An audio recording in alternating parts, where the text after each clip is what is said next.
Hey, what's up, everybody? This is Cowboy Mike. On today's episode, we sit down with co-host Anthony. He's not been in for a while, but he's got a lot of updates to really put out there. Bunch of them really cool. We'll get into it in just a second. See you on the show. Anthony, what's up, man? How are you? Alive and well, so I can't complain too much, but holy moly, busy. So that's fun. Yeah, super busy. Speaking of busy, I'll tell a little story. I was at one of Anthony's open mic shows at Black Monk Brewery. For those that have listened to the podcast, you know that the business that we run, the barbecue business that we run, opened up a satellite location at Black Monk, and Anthony has been doing open mics there showcases like forever. Like, how long have you been doing it there? That stems pre-pandemic. That's where I started my chops. So I think I'm like in 3 or 4 years in that now. Wow. Yeah.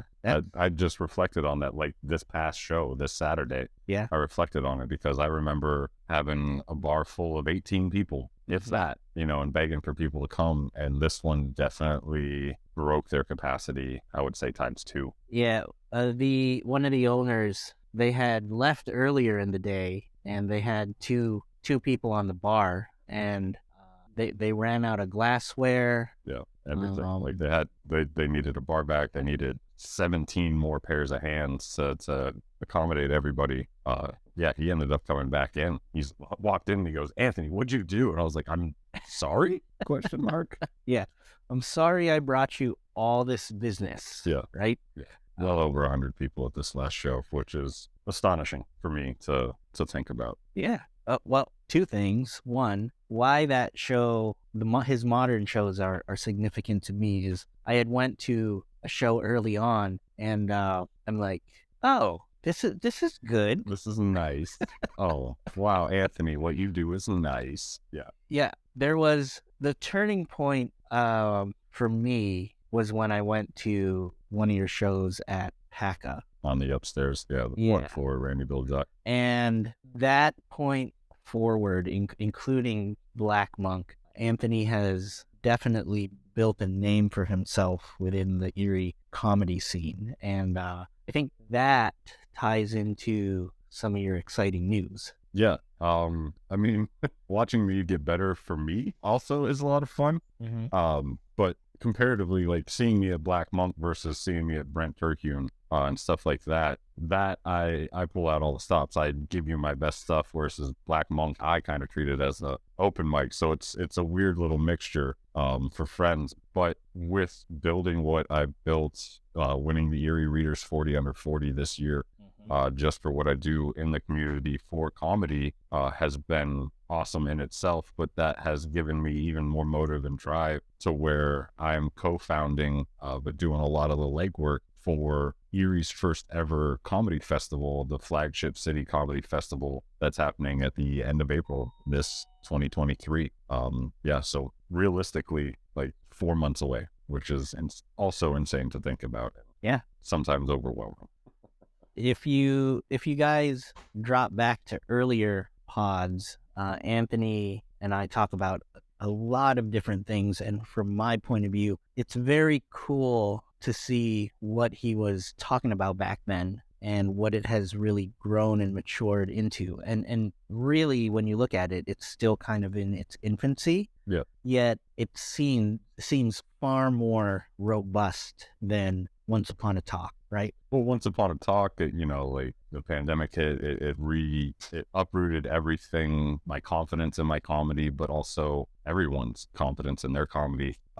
But through that, getting out the hard sets and actually putting in the work, I met people that are really cool and really good. And through that, I've been able to network to where I can build and have a consistent, good quality show every time I have a show. And people around town have noticed that. Oh, yeah. So that 100%. Yeah, that's a lot of fun. There's another. So this one, I don't think I mislabeled. You're doing now open mics at our sister location. Yeah, down at Westlake, we're going to do an open mic on Monday nights because that was a part of the fun of building this business, is re-engaging the Erie community into it. And we were really starting to get a lot of fun people getting on stage, trying it out. them having fun, spreading that word around to where the open mics were, actually a lot of fun to be a part of and to host. And it, always lifted my spirits. But then that stopped right around Christmas because the space that we were using no longer wanted to pay the rent that they wanted for that spot, which is very understandable and reasonable. So to look around and find a new spot was frustrating for me because I want that outlet for people here. Yep. But to have it land at the Westlake location, I think it's this Monday coming up is going to be the first one, and I think that it's going to be a lot of fun. I've already got messages of people, hey, I want to spot this. I think one girl commented on my Instagram post, "This is the greatest news of my life." So I love that. I was like, you need to have a better life. I think I can get number one, but thank you. There you go.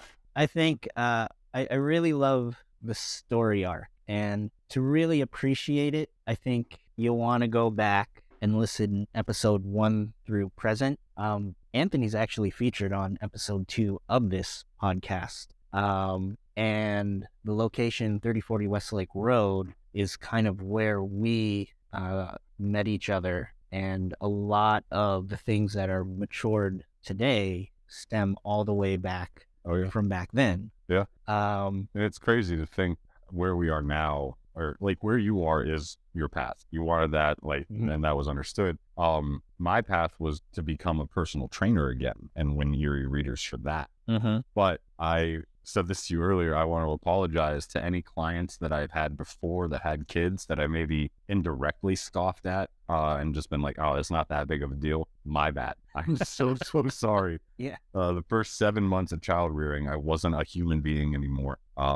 But after that was right around this time to where I've been consistent back in the gym again for about a year now. I'm down about 20 pounds and I'm feeling really good to where I opened myself back up for personal training, I think just a week or two ago. Very nice. And booked my first client. We have our session tomorrow. So I'm getting back on that arc as well. It just flip-flopped. Yeah. I knew that was always a matter of time for you, starting your family. There's always that delay. Yeah, the hiccup. I didn't know what I was in. Right.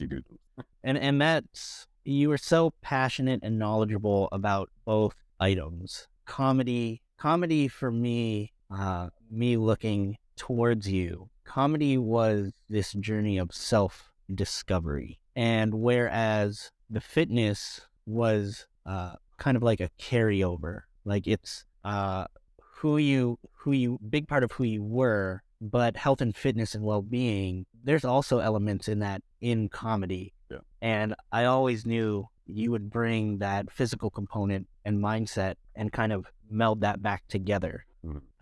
For those of you guys, really quick, if you're local, Erie, Pennsylvania, Erie County, Pennsylvania, we'll put the links for the comedy festival, the show for down at our sister location on Westlake Road. And if you're interested in engaging in some personal training, we'll put all that stuff in the show notes. For as much as I hate social media, I have to wait. Yeah. Very true. Yeah. Very true. How about tell us a little bit about fatherhood. How's that been then to now? You kind of touched on it. Yeah, I think we had one way back, right after Audrey came. It's been transformative for sure. People talk about it changes your life. It definitely, it has made my life so much better. Yeah. It's given me direction and purpose a lot more clearly than what it was prior. I wanted to save the world prior. Now my child is who I want to make sure is number one, but I still want to help my community and make sure that she grows up and something that, we both benefit from. And the only way to do that is to be engaged in your community. So yeah, childhood is awesome. It's a pain in the butt, but she can turn that around with a smile and just a look in 1 second. And it's fantastic. I love every second of it, even when she's teething. Yeah. And it's one of those weird experiences where you can not be looking forward to it and be so excited you can't can't wait to get back to it. Yeah. All at the same time. And that's exactly what it is, because like she'll be an absolute terror in the morning and not want to do anything and cry and blah, blah, blah. And then I'll put her down for a nap, clean up, and then I'll be like, all right, you need to wake up. I'm bored. I want to play with you. Like that's just how it is. Like she's at childcare right now, and I'm counting down the minutes till like she comes back home and we get to play before she goes to bed. Yep. So it's a lot of fun. We're starting the 1,000-hour challenge. Okay. Where you try to have your kids out in the outside for 1,000 hours per year. We had, Angela looked it up, and we have these flowers that you color in the petals, and it's 100, 200, 300, blah, blah, blah. And that gives you a list of activities, what you can do, going out. So we're not trying to hit the 1,000 hours strictly with her only being 1.5. But the most we can get her out there, the better. So I'm very excited for that. Yeah, that's super cool. I love the way that sounds. Just top of my head, that's just like, I remember I don't know if they still have it. Remember the NFL had that initiative, like get out and play like 60 a day or something. Yeah. 60 a day. And it's almost a stack on top of that, because that was just get out and play, and this one is sounds a little more directed. Yeah, it's like, hey, go on this kind of hike. Oh, right. Like go collect these kind of leash or these kind of rocks, and they have leveled up through the ages and such. But with her, we can just walk through the gorge, and that's just a good time by itself.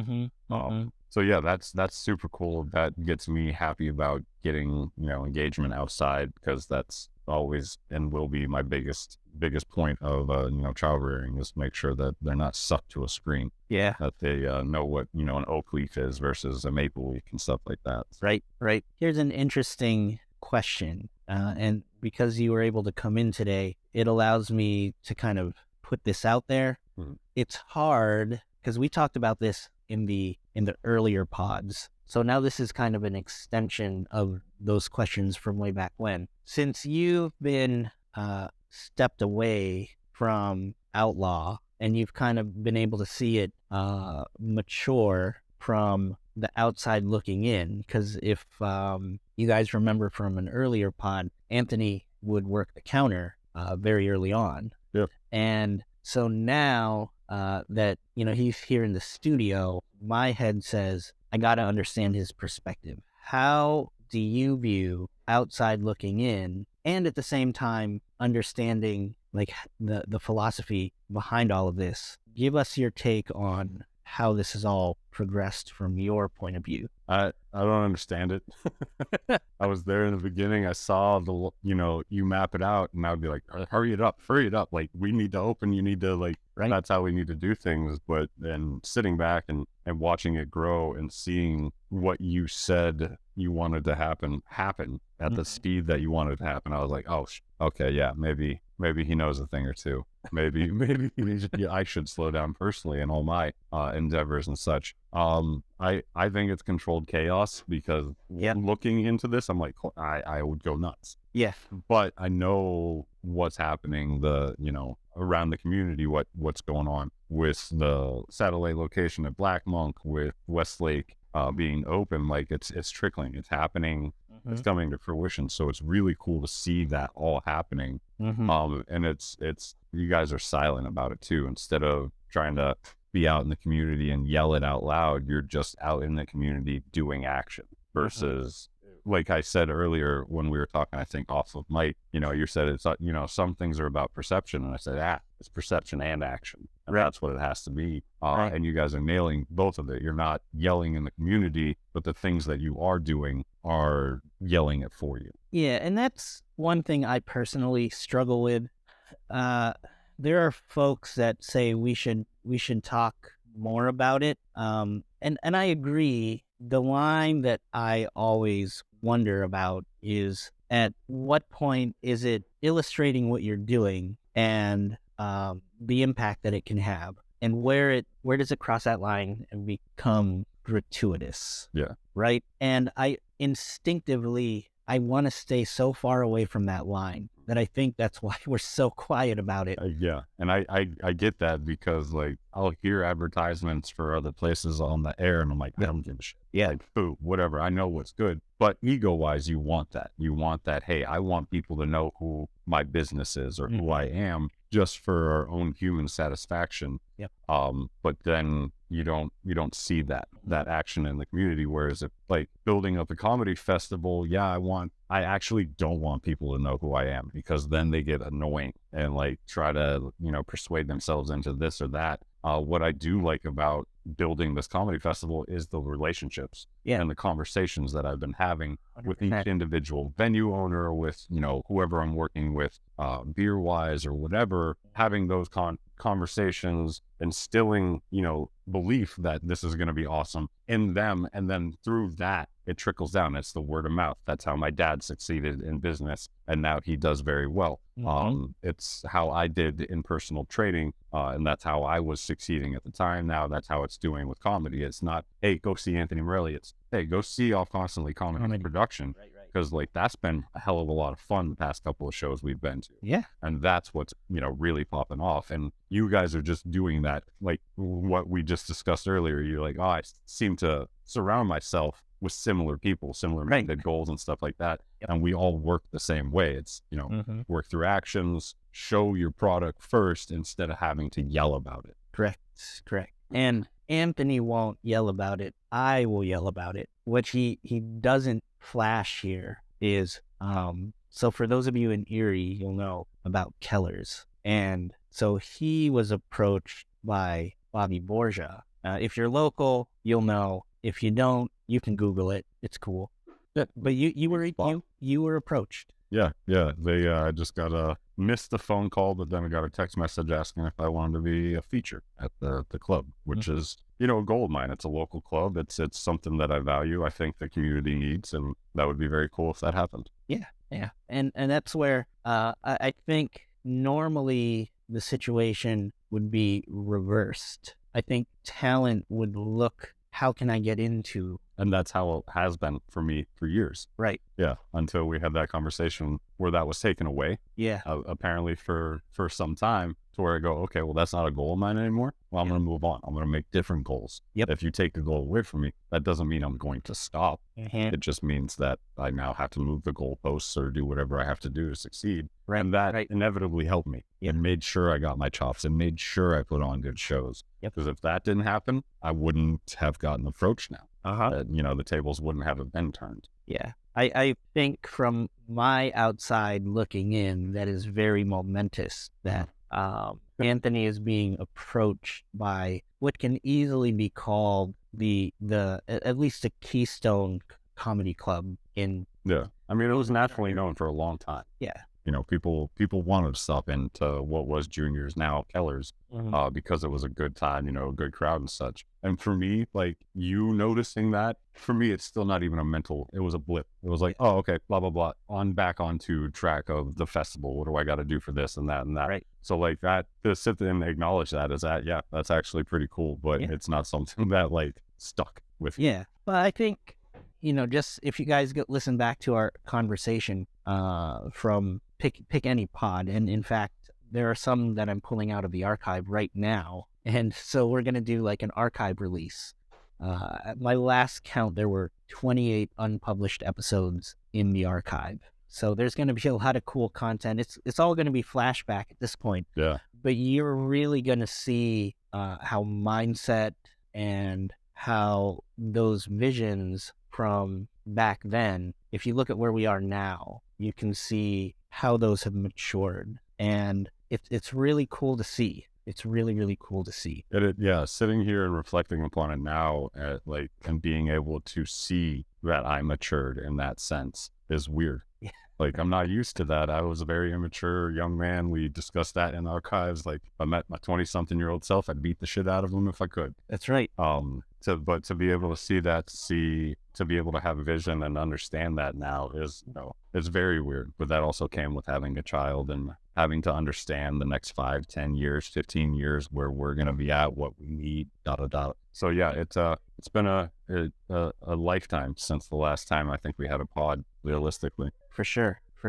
I I don't know. I think if you're willing to come back in and can sneak away from the checklists and the conversations about organizing this comedy club or comedy festival, I think come back, tell us about your progress. We'd love to hear it leading into the festival. I'll put a general call out if you're in the area and have enjoyed anything that Off Constantly Comedy has produced, or enjoy comedy in general, and you feel that the community would benefit from that. We'll put Anthony's information also in the show notes, and you want to help put on that show. Even if you want to try it, like I also want to help encourage that too. If you have any questions, you've never been on stage, and you're like, you know what, I want to get out there. Yeah. Give me an email, give me your questions. It takes me a little bit longer to respond to things now, but I will respond for sure. Yeah. So check out the show notes. A lot of information, good things. To shift gears to close us out, what sort of, beyond comedy, what do you think some of your passion projects are beyond comedy? My daughter. Your daughter? Yeah. Making sure she has, a good time. One of our goals for her is to every birthday go to a different national park. Oh. So that way she gets to enjoy that. We have like a scratch off list and everything. But really, it might get dark here for a second, but I'm very convinced, obviously it's real. All the scientists around the world are in tune with it, but climate change and the impact that it's going to have on us in the next several years. So what I'm starting to mentally think about is how do we deal with that and be able to grow plants still. So turning through my mind, I'm learning the Swedish style of building essentially a big old compost pile and then, putting your seeds on top of that so they have nutrients below them. But that I think is my next project, is to really get into gardening on a mass scale. I put it in the Erie's 40 under 40 that I want my garden to be big enough to where I can make weekly donations or even daily donations to any local food banks that'll accept them and such. So yeah, there's plenty of resources. Maybe on the next pod, we'll talk about that a little bit more. No, I rabbit hole that stuff. Yeah. So, yeah. We are engaged with some organizations that would take those sort of donations. So we're already connected in that way. I'll talk to you about that offline. Yeah. But as usual, Anthony, been great. Yeah, it's fun talking things out and getting to reflect and realize. Come a long way, man. Yeah. Come a long way. So is the business, so have you. Yeah, thank you. For everybody that listens, thank you so much for joining us for this episode. You'll notice that things are going to come out at a faster clip. But until next time, this is Cowboy Mike and Anthony. We'll catch you later. Appreciate you guys. You guys made it to the end of the episode. Thanks so much for listening. Hey, if you could do us a quick favor, we are trying to grow the podcast. And if you enjoyed this episode or other episodes in this podcast, we would really enjoy it, or we would really appreciate it, really, if you would share this with someone who you believe would enjoy it just like you did, because we know that word of mouth is one of the best ways to grow the podcast. As I always say, be kind to yourself, be kind to others, and in all things, show compassion. This is Cowboy Mike. Until next time.